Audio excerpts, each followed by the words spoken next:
Good morning dear students. Structure of atom के lecture number 13 में आज हम बात करने वाले हैं क्वांटम नंबर्स की। प्रीवियस क्लास में भी हमने क्वांटम नंबर्स का एक बेसिक इंफॉर्मेशन आपके साथ डिस्कस किया था। आज फर्दर जो क्वांटम नंबर्स है उसके ऊपर क्वेश्चन कैसे आते हैं, आपको कैसे क्वांटम नंबर्स के क्वेश्चन को सॉल्व करना है, उसका पूरा प्रैक्टिस भी आज हम करने वाले हैं। तो आज का क्लास हमारा मेनली बेस्ड है क्वांटम नंबर पे। स्टार्ट करते हैं बच्चों क्वांटम नंबर को। पहले कल जो मैंने आपको प्रीवियस क्लास में पढ़ाया था उसी का आज पहले समरी दे रहा हूं कि समरी ऑफ क्वांटम नंबर्स क्या है। प्रीवियस क्लास में हमने 4 डिफरेंट क्वांटम नंबर्स डिस्कस किया था, जिसमें था principal quantum number which is representing by small n. Small n से हम उसको रिप्रेजेंट करते थे प्रिंसिपल क्वांटम। अगर प्रिंसिपल क्वांटम नंबर 1, 2 एंड 3 है तो सेकंड क्वांटम नंबर हमने डिस्कस किया था वो था azimuthal quantum number is representing by small l. तो अगर ये 1 है एन की वैल्यू तो एल की वैल्यू क्या होगी 0, क्योंकि n हमेशा हमेशा हमेशा बड़ा होगा किससे, l से। क्लियर है बच्चों? जब n की वैल्यू 1 तो l की वैल्यू 0 होगी। जब n की वैल्यू 2 है तो l की 2 पॉसिबल वैल्यूज है, 0 भी हो सकता है एंड 1 भी हो सकता है। जब n की वैल्यू 3 है तो l की पॉसिबल वैल्यूज 0, 1 एंड 2। ओके बच्चों, अब हम बात करते हैं थर्ड क्वांटम नंबर की, जिसका नाम है मैग्नेटिक क्वांटम नंबर। राइट, अब मैग्नेटिक क्वांटम नंबर जब n की वैल्यू 1, l की वैल्यू 0, जब l ही 0 है तो m भी 0 होगा, क्योंकि l किसके ऊपर डिपेंड होता है, n के ऊपर। क्लियर? बट जो m है वो किसके ऊपर डिपेंड है, l के ऊपर। राइट, तो जब l 0 है तो m भी क्या होने वाला है, 0, क्योंकि m इक्वल्स टू क्या होता है, minus L two 0 two plus L. Okay, ये सब कहानी है m की। तो यहाँ जब ये 0 है तो ये भी 0 होगा, ये 0 है तो ये भी 0 होगा। अगर इसकी वैल्यू 1 है तो ये क्या होगा, माइनस 1 0 प्लस 1। ओके बच्चों, ये 0 है, m l 0 तो m भी 0, ये 1 तो ये माइनस 1 0 प्लस 1 रहेगा, ये 2 है तो ये minus 2 minus 1 0 plus 1 plus 2। Total 5 different values होगी। तो s के लिए क्या वैल्यूज होती है, या तो प्लस 1/2 या माइनस 1/2। सभी में यही कॉन्सेप्ट रहेगा, या तो प्लस 1/2 माइनस 1/2, प्लस 1/2 या माइनस 1/2। नंबर ऑफ इलेक्ट्रॉन्स कितने आएंगे, जैसे n की वैल्यू 1 हो और l की वैल्यू 0 हो तो वो क्या होता है, 1s। 1s में मैक्सिमम इलेक्ट्रॉन कितने होंगे, 2। ऐसे 2s में मैक्सिमम इलेक्ट्रॉन 2। अब देखिए आप, ये n की वैल्यू 2 है और l की वैल्यू 1 है तो 2p हो जाएगा, ये 2p में मैक्सिमम इलेक्ट्रॉन कितने होंगे, 6। ऐसे ही 3s में 2, 3p में 6, और ये जब n की वैल्यू 3 और l की वैल्यू 2 तो क्या हो जाएगा बच्चों, 3d में ये 5 सब सेल्स होगी। हर सब सेल में 2 इलेक्ट्रॉन है तो टोटल नंबर ऑफ इलेक्ट्रॉन कितने होंगे, 10 इलेक्ट्रॉन होंगे। तो s में जैसे 1s में तो यहाँ 2 इलेक्ट्रॉन होंगे, 2s एंड 2p तो टोटल इलेक्ट्रॉन कितने हो गए, 8। 3s 3p और 3d तो टोटल इलेक्ट्रॉन कितने हो गए, 18। 2 8 18। ये इलेक्ट्रॉनिक कॉन्फ़िगरेशन में आता है बच्चों। अपने जो हमारा थर्ड यूनिट था पीरियोडिक टेबल, उसमें इलेक्ट्रॉनिक कॉन्फ़िगरेशन सीखा होगा, वो आपको काम आने वाला है अभी आगे। नेक्स्ट, अगर आपको बात की जाए n की वैल्यू अगर 4 है ना, तो l की पॉसिबल वैल्यूज क्या है, 0 हो सकता है, 1 हो सकता है, 2 हो सकता है एंड 3 हो सकता है। जब n की वैल्यू 4 और l की वैल्यू 0 तो वो क्या होगा, 4s 4p 4d and 4f। Right, तो 4s में m की वैल्यू 0, p में वैल्यू m की क्या, माइनस 1 0 प्लस 1, d में क्या रहेगा, माइनस 2 माइनस 1 0 प्लस 1 प्लस 2। और अगर l की वैल्यू 3 है तो m की possible values minus 3 minus 2 minus 1 0 1 2 3। Okay बच्चों, ये 7 डिफरेंट वैल्यूज होगी, ये 5 डिफरेंट वैल्यूज होगी, ये 3 डिफरेंट होगी। और s की तो वही वैल्यू होगी, या तो प्लस 1/2 या माइनस 1/2। ठीक है, 4s में कितने इलेक्ट्रॉन होंगे 2, 4p में 6, 4d में 10 एंड 4f में 14। समझ में आ गया बच्चों? तो टोटल इलेक्ट्रॉन कितने होंगे 4 के अंदर 32। Total number of electron in the main shell कितने होंगे बच्चों 32। क्लियर है? ऐसे ही अगर n की वैल्यू 5 ले लेंगे तो अगर सब n की वैल्यू 5 होगी तो l की possible value 0, 1, 2, 3 and 4 because n is always greater than l।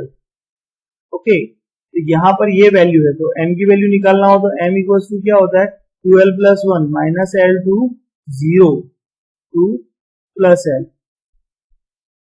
Right बच्चों?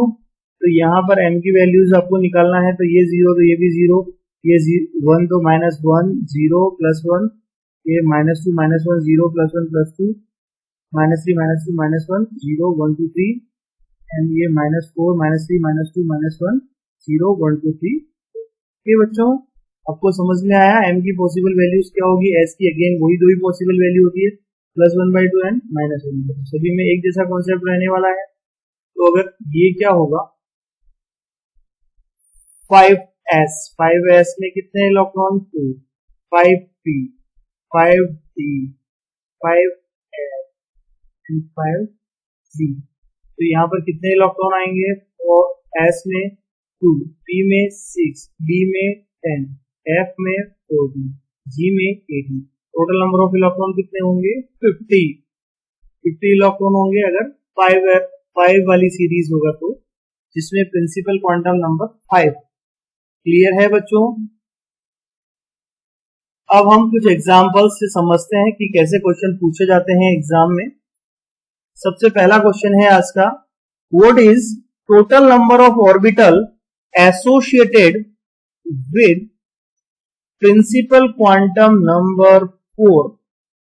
टोटल नंबर ऑफ ऑर्बिटल्स पूछा है, उसमें कितना होगा। n की वैल्यू 4 है, तो देखो n की वैल्यू 4 है तो क्या पॉसिबिलिटीज है 4s 4p 4d and 4f। यानी सभी में n की वैल्यू कितनी है 4 है, बट l की वैल्यू कितनी है यहाँ 0 यहाँ 1 यहाँ 2 और यहाँ 3। तो अब पॉसिबल वैल्यूज में s में तो एक ही सब सेल रहता है, यानी ऑर्बिटल एक ही है। p में कितना रहता है 3, p में कितना रहता है 5 और f में कितना रहता है 7। तो कितना हो गया 7 प्लस 5 12, 12 प्लस 3 15, 15 प्लस 8 16।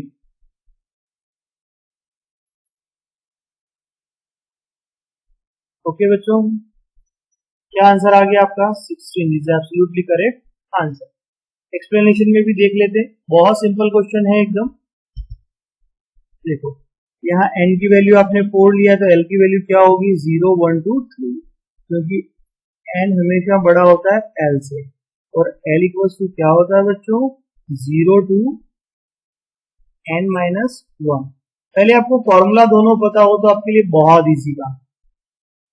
जब l इक्वल्स टू 1 है और m इक्वल्स टू 0 होगा ओनली, तो एक ऑर्बिटल, जब l 1 होगा और m equals to 3 different values होगी माइनस 1 0 प्लस 1 यानी d सब सेल होगा, यहाँ 3 वैल्यूज होगी, ये p के लिए होगा, ये d के लिए 5 ऑर्बिटल होगी, ये f के लिए 7 ऑर्बिटल होगी। अगर हम इन सभी को प्लस कर देंगे तो टोटल नंबर ऑफ ऑर्बिटल्स कितना हो जाएगा बच्चों 16। क्लियर है आपको? सिंपल क्वेश्चन था बहुत। नेक्स्ट एग्जांपल है आपके पास, to which orbital the electrons with the following set of quantum numbers belong to। आपको ये क्वांटम नंबर्स दिया गया है और कौन सा ऑर्बिटल है वो आपको बताना है। जब n इक्वल्स टू 3 हो और l इक्वल्स टू 1 हो तो 3, और l की वैल्यू 0 होगा तो क्या होगा बच्चों वो 3s। सिंपल। जब n की वैल्यू 4 और l की वैल्यू 3 हो तो ये 4। आपको क्या लिखना है यहाँ पर, n की वैल्यू जो है 4, ये 4 और l की वैल्यू 3 है तो कौन सा सबसेल होता है 4f। जब n की वैल्यू 2 और l की वैल्यू 1 हो तो ये 2 3। आपको ये समझ में आना चाहिए कि L0 मतलब S सबसेल है, L3 मतलब F सबसेल है, L1 मतलब P सबसेल है, और ये तो आपका प्रिंसिपल क्वांटम नंबर है जो आगे लिखा जाता है। समझ में आया बच्चों? आंसर चेक कर लेते हैं। ये देखो पहले का आंसर आया 3s, बाद में 4f और 2p। क्लियर है? बहुत सिंपल चीज है, आप आराम से कॉन्सेप्ट के साथ कर सकते हैं इसको। बस आपको ये ध्यान में रखना है, l इक्वल टू 0 होता है मतलब s orbital, l equal to 1 होता है मतलब p orbital, l equal to 2 होता है मतलब d orbital, l equal to 3 होता है मतलब f orbital. Is it clear to anyone? Okay बच्चों, नेक्स्ट क्वेश्चन है आज का। How many electrons in an atom have the following set of quantum numbers? कितने इलेक्ट्रॉन इनके अंदर होंगे? How many electrons? जैसे बात की है n की वैल्यू 3 है और l की वैल्यू 2 है, तो ये क्या होने वाला है बच्चों? 3d। 3d में टोटल इलेक्ट्रॉन कितने होते हैं? 10 इलेक्ट्रॉन्स। जैसे यहाँ n की वैल्यू 2 है और l की वैल्यू 0 है, मतलब वो क्या होने वाला है? 2s। 2s में मैक्सिमम इलेक्ट्रॉन कितने होते हैं? 2 इलेक्ट्रॉन। ऐसे n की वैल्यू कितनी है? 4 और l की वैल्यू 3 है, l की वैल्यू 3 और n की वैल्यू 4, तो वो क्या होने वाला बच्चों? 4f। और f में मैक्सिमम इलेक्ट्रॉन कितने होते हैं? 14। Okay, clear? देख लेते हैं हम 3d में कितना आ रहा है बच्चों। ये आ गया 10, करेक्ट आंसर। 2s में कितने इलेक्ट्रॉन होंगे? क्लियर है। एंड f में कितने होंगे? 4। सभी का आंसर आ गया आपका एब्सोल्युटली करेक्ट आंसर। ए सॉल्यूशन में भी आप देख सकते हैं, जब n की वैल्यू 3 है और l की वैल्यू 2 है, इसको रिप्रेजेंट कर रहा है बेटा वो 3d को, और 3d में मैक्सिमम इलेक्ट्रॉन कितने होंगे? 10। जब n की वैल्यू 2 है और l की वैल्यू 0 है, इसको रिप्रेजेंट कर रहा है 2s को, तो 2s में मैक्सिमम इलेक्ट्रॉन कितने होंगे? 2 इलेक्ट्रॉन। जब n की वैल्यू 4 है और l की वैल्यू 3 है, ये रिप्रेजेंट है 4f ऑर्बिटल। 4f है तो मैक्सिमम इलेक्ट्रॉन कितने होंगे? 14। क्लियर बेटा? नेक्स्ट बात करते हैं हम प्रोबेबिलिटी डिस्ट्रीब्यूशन कर्व। ये प्रोबेबिलिटी डिस्ट्रीब्यूशन कर्व जो है स्पेशली आपको बोर्ड के लिए या नीट के लिए नहीं पूछा जाता है, बट जेडब्ल्यू में स्पेसिफिक यहाँ से क्वेश्चंस का प्रोबेबिलिटी रहता है इन मेन एंड एडवांस बोथ। तो वो सारे ग्राफ भी आज हम डिस्कस करेंगे अभी। The graphs of wave function against the distance r from the nucleus for different orbital are different. अलग अलग ऑर्बिटल के लिए जो साई वेव फंक्शन है और जो डिस्टेंस है उसके ग्राफ अलग अलग रहते हैं। कैसा रहेगा? जैसे कि 1s ऑर्बिटल है, उसके लिए वेव फंक्शन और जो डिस्टेंस है ना, उनका बीच का ग्राफ ऐसा ऐसा कर्व आता है उसका।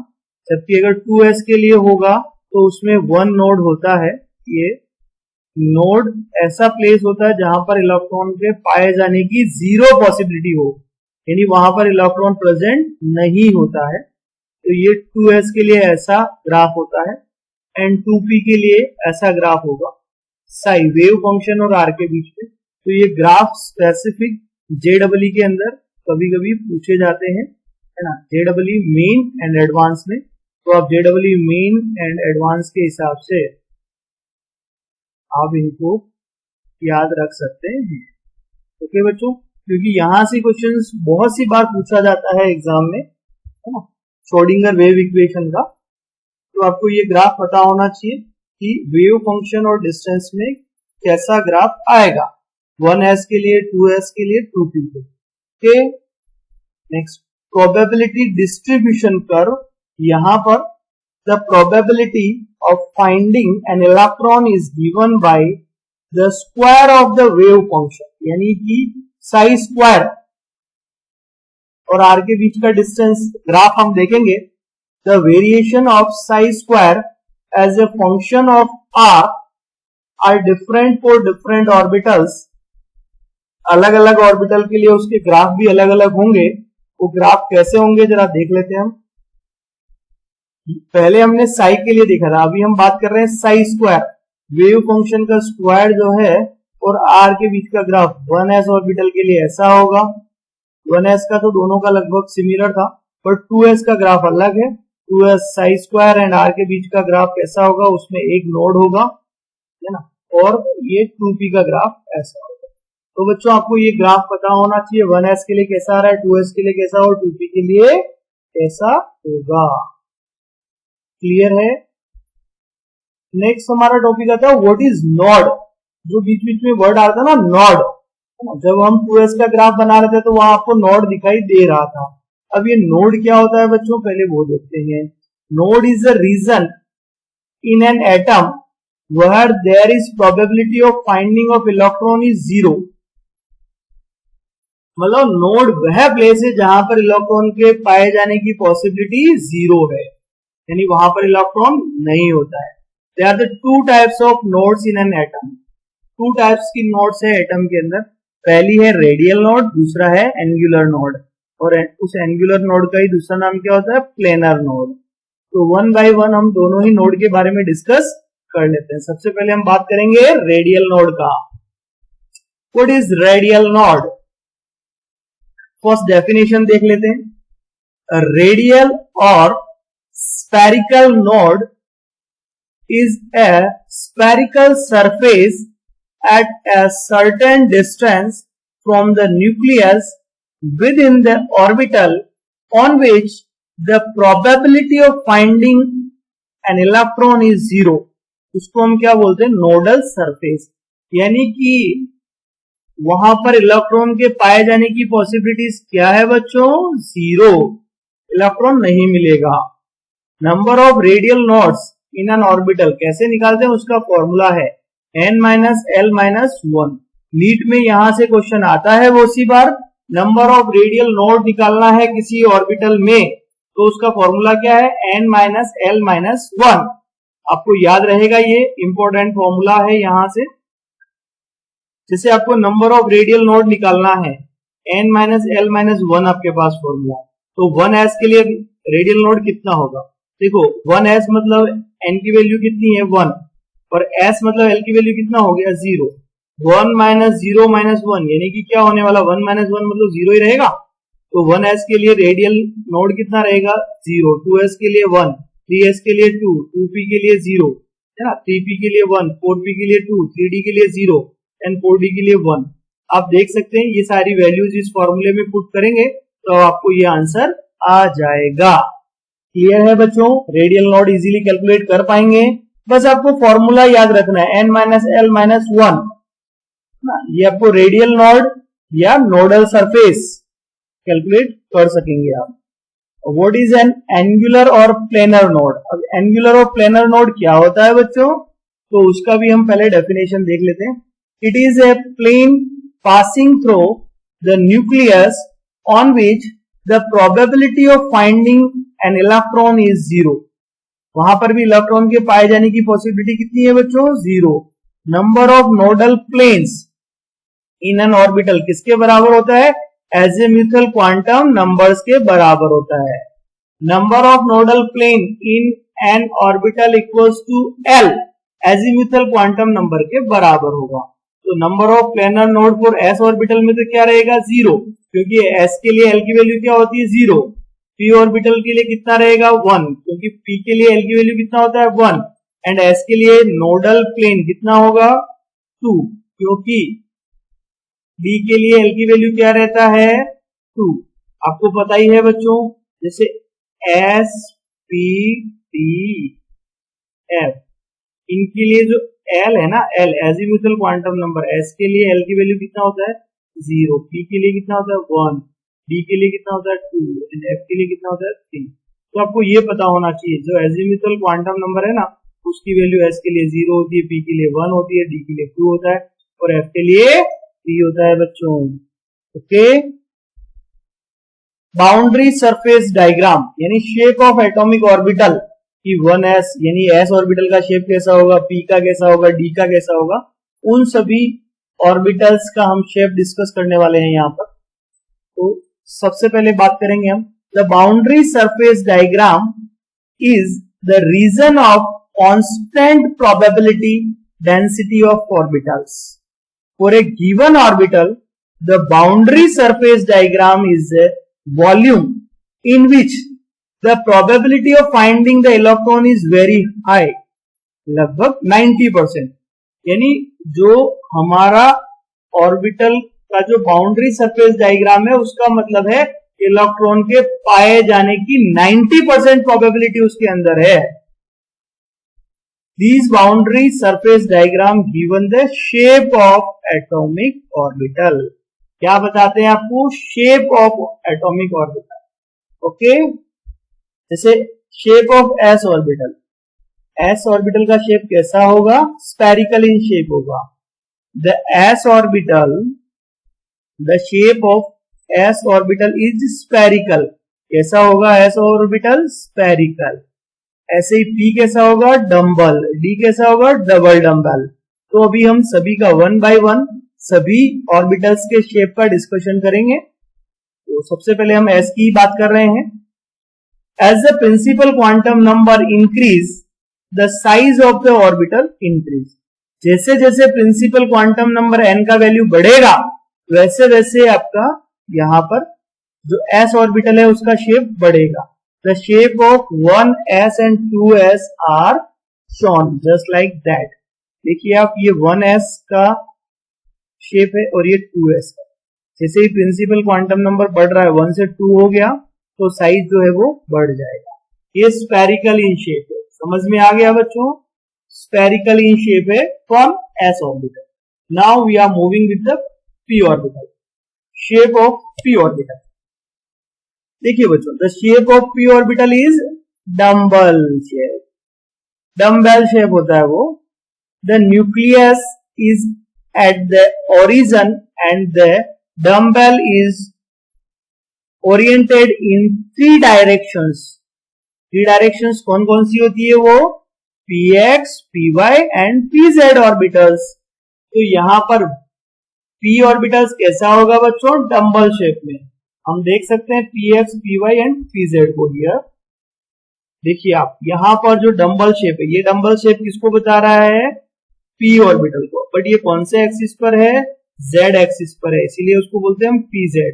यहां पर ये कौन से एक्सिस पर है? x एक्सिस पर है, इसीलिए हम क्या बोल रहे हैं उसको? px। यहां पर ये कौन से एक्सिस पे? डम्बल्स y एक्सिस पे, that's why we are calling it's py।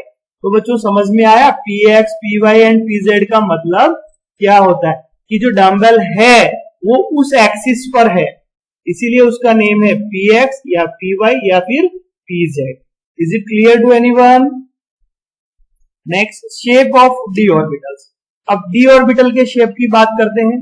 तो shape of d orbital is double dumbbell. Double dumbbell shape होता है इसका, double dumbbell. Clear? The shape of dxy, dyz, dzx and dx square y square are similar, while the dz square orbital has different shape. इनमें इन 4 सब sales का, इन 4 orbitals का shape एक जैसा रहता है, dxy का, dyz, dzx, dx square y square, but different होता है किसका? dz square का। dz square का डिफरेंट होता है। इनका स्ट्रक्चर देख लेते हैं हम बच्चों। देखो यहां पर क्या आया? dxy, यानी जो लॉग्स है, डबल डम्बेल है, वो किसके बीच में होगा? x और y के बीच में। यहां पर dxz जो लॉग होगा वो कहां होगा? x और z के बीच में। यहां पर जो लॉग होगा वो कहां होगा? y और z के बीच में। ये dx स्क्वायर y स्क्वायर यानी x पे और y पे होगा। देखिए अब ये x एक्सिस पर है और ये y एक्सिस पर है ना। ये अपने एंगल से 45 डिग्री के एंगल पे होते हैं। ये जो एक्सिस होते हैं ना, जो अपना एक्सिस है उससे 45 डिग्री के एंगल पे होते हैं, dxy, dxz और dyz। जबकि dx स्क्वायर y स्क्वायर जो है वो अपने एक्सिस पर ही होंगे। ये एक दूसरे से कितने डिग्री पर होंगे? 90 डिग्री पर होंगे। ओके बच्चों, और यहाँ पर देखिए आप dz स्क्वायर, ये तो पूरा 180 पर ही है एक दूसरे के, है ना। ये एक पे ही है, डबल डम्बेल जो है ना वो कहाँ आ रहा है? dz square. तो बच्चों आपके पास dxy, dxz, dyz and dx square y square and dz square का ऐसा शेप होता है। सभी का समझ में आ गया आपको? आपकी बुक एनसीईआरटी में भी सारे डायग्राम्स बने हैं, आप बुक में भी सारे डायग्राम्स देख सकते हैं। Thanks for watching student.